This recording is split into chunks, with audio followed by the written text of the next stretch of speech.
Good point, Duncan, and it helps to illustrate the point I was trying to make earlier. If you read the white paper, or you read any of the material that you'll get from the Scottish Government, they will no mention public ownership of gas or electricity either. They'll no mention public ownership of the railways. They are mentioning, fortunately, public ownership, retaining public ownership of the Royal Mail, and that's good. But the point I'm making is, what we're voting for is independence first in September. Then in 2 years' time, we'll vote for the things that you're talking about. And I'll certainly be voting for a political party that's going to say that it is madness, that we would make people work longer in order to get less of a pension. Because that's what the government in Westminster is saying. Isn't it about time? I mean, I don't want to bore you with historical details, brothers and sisters, but there's a period in history which fascinates me. 1919.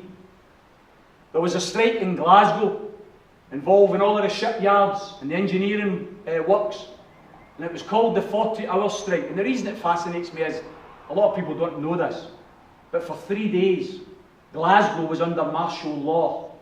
There was tanks and troops in the street, the city chambers was taken over, there was machine gun turrets in the chamber, and all of the strike leaders were arrested. For 3 days you couldn't walk in Glasgow without permission, under martial law. Do you know what that strike was about? That strike was about the fact that in the First World War period, in the shipyards and in the engineering works, in order to feed the war, workers were working on an average of 56 hours a week. And what the trade union said was, wait a minute, here's the troops coming home for the war, and they're all unemployed, there's no jobs for them. Why are we working 56 hours a week when all these guys aren't getting any jobs? Why don't we work less hours and create more jobs? And that's why it became known as the 40-hour strike. It was a strike to work for 40 hours a week. That was 1919. The average working week today is 44 hours. 44 hours. So not only, Duncan, do I want to reduce the pension age, I want to do what they're doing in France right now. In France, they went from a 35-hour week, and they're now going to a 4-day week. They're now saying, why is it if you work hard that you don't get the chance to pursue your hobbies, to pursue your family? How many of you work in here? How many of you work every bloody hour that you get sent? And when somebody asks you, why are you doing overtime? Why are you working at the weekends? You'll say, oh, it's for the wains. It's for the wains. And then you're frightened, aren't you? Because see if somebody actually says to you, when's the last time you spent time with the wains? You'll look at them and think, Christ, I didn't have time to read that wee book and do other homework and take them to the swimming because I was too busy working. When are we going to get the balance right? I think an independent Scotland offers us the opportunity, Duncan, to challenge all of that. Let's have a shorter working week.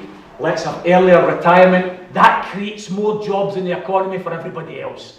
Instead of people working longer and holding on to jobs, instead of people working long hours and holding on to jobs, there's an economic programme that allows you to create more jobs and create more money in the economy, and we go back to our wee marginal propensity to consume that I talked about earlier. So, Duncan, we're no voting for what is in that paper. We're voting for what's in our hearts. We're voting for our vision of an independent Scotland.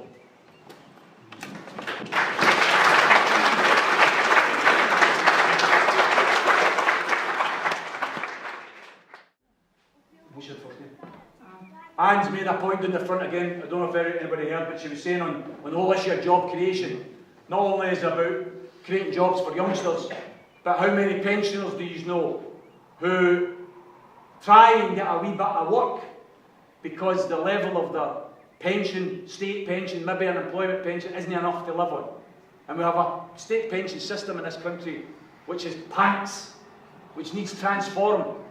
Why is it my two grannies worked all their lives? One as a cleaner in a hospital, one as a cleaner in the underground. Why did they work all their lives and pay the big stamp? And then, because they paid in to the private pension scheme, when they became pensioners, they didn't qualify for housing benefit. They didn't qualify for council tax benefit because they were a couple of bob above the threshold. How ridiculous! Why don't we have a state pension and welfare scheme that means our pensioners, and I don't even care if we include the rich pensioners here, because I'm in favour of universal benefits when it comes to pensioners. The way to pay for universal benefits is to tax the rich more while they're working, so that they can benefit when they're not working. And what we should be doing in relation to our pensioners is increasing the state pension, increasing the level of benefits and welfare support that they get automatically when they become pensioners, so they don't have to work. And they have the time and they have the money to go to the clubs, to go to the bingo, to go to the bowling, to do the things that maybe they didn't have time to do when they were working. I think that's, again, it's all about this vision you've got for independent Scotland, and I think we can release our potential.